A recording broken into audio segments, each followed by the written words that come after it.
আসসালামু আলাইকুম। RS news channel 24 বিডিতে আপনাদের স্বাগতম। সঙ্গে আছি আমি Mohammad Rezaul Haldar. Beautiful city of Dhaka, Bangladesh beautiful city of Dhaka. বিস্তারিত। ঢাকা বাংলাদেশের সবচেয়ে সুন্দর ও মায়াবী শহরের একটি, তবে এখানকার পরিবেশ একটু নোংরা হলেও ঢাকা বাংলাদেশের সবচেয়ে জনপ্রিয় এবং জনবহুল একটি শহর। এই ঢাকাই বাংলাদেশের একমাত্র রাজধানী। এর আয়তন প্রায় 590 বর্গমাইল। এই শহরে জনসংখ্যা প্রায় 1.5 থেকে 2 কোটি। এর মধ্যে 50 লক্ষই বস্তিবাসী। এটা বাংলাদেশের সবচেয়ে ব্যস্ততম শহর। এই শহরে প্রতিদিন প্রায় 2300 লোক আসে।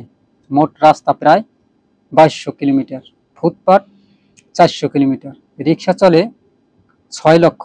প্রতিদিন 200 যান নিবন্ধন হয়, এর মধ্যে 100টি কার।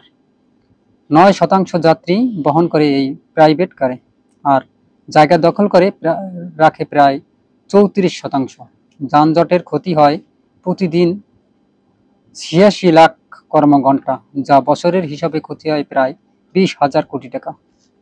ঢাকা শহর দ্রুত গতিতে বিশ্বের অন্যতম জনবহুল শহরে পরিণত হচ্ছে। ভূমিকম্প এখানে যদি মারাত্মকভাবে আঘাত করে তাহলে কি যে হবে সেটা ভাবলেই গা শিউরে ওঠে। কেননা এখানকার বিল্ডিংগুলো এত ঘনবসিত যে এক জায়গা থেকে অন্য জায়গায় হাঁটা খুব কষ্টকর হয়ে যায়। ঢাকা একটি মেগা সিটি এবং দক্ষিণ এশিয়ার অন্যতম শহরও বটে। এই শহরটি বাংলাদেশের বৃহত্তম শহর। এটি বুড়িগঙ্গা নদীর তীরে অবস্থিত। ঢাকা শহরটি মসজিদ শহরও বলা হয় এবং মসজিদ শহর নামেও পরিচিত। ঢাকা বর্তমানে রিক্সা শহর নামেও পরিচিত। বর্তমানে ঢাকা দক্ষিণ এশিয়ার অন্যতম প্রধান সংস্কৃতি, শিক্ষা ও বাণিজ্য কেন্দ্র। ঢাকেশ্বরী মন্দিরের নাম থেকেই কালক্রমে ঢাকার নাম হিসাবে গড়ে ওঠে অনেকের ধারণা। তবে খ্রিস্টীয় 1300 শতাব্দীর শেষের দিকে মুসলমানেরা ঢাকা অধিকার করে। বায়তুল মোকাররম এদেশের জাতীয় মসজিদ।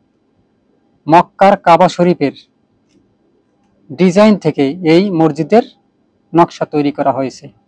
হকার, রিক্সা, ছোট দোকান, রাস্তার ধারের দোকান শহরের মোট জনসংখ্যার একটি বিরাট অংশ। শুধুমাত্র রিক্সা চালকই 4 লক্ষেরও বেশি। এখানে রয়েছে ব্রিটিশদেরও আগে নবাব বাড়ি, বুড়িগঙ্গা নদীর তীরে অবস্থিত। আরও রয়েছে সুন্দর সুন্দর সারি সারি দালান কোঠা, এবং দালানগুলো খুবই ঘনবসিত।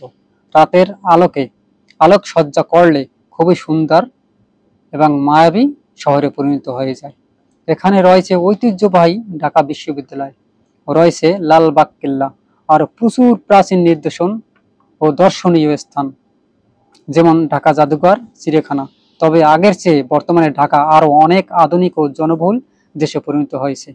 রয়েছে পুরাতন রেল স্টেশন কমলাপুর। এখানে রয়েছে নানা ধরনের খাবারের আয়োজন, এবং এই বাংলাদেশে বর্তমান এখানে এখানে খুবই জনপ্রিয় ক্রিকেট খেলা। আরও রয়েছে উন্নত দেশের মতো বড় বড় রাস্তাঘাট এবং পদ্মা সেতুর মতো বড় ব্রিজ। বাংলাদেশের সুন্দরতম শহর ঢাকা। ঢাকা বর্তমানে আগের চেয়ে অনেক আধুনিক ও রাস্তাঘাট অত্যাধুনিক করা হয়েছে। অর্থাৎ 20 বছরের আগের যে ঢাকা, বর্তমান আজকের ঢাকার ভিতর অনেক ব্যবধান রয়েছে। তবে এখানে প্রতিনিয়ত মানুষ প্রতিটি জেলা থেকে ভিড় করছে কর্মসংস্থানের জন্য। আজ এখানেই সমাপ্ত করছি। আসসালামু আলাইকুম রহমতুল্লাহি ওয়া বারাকাতুহু।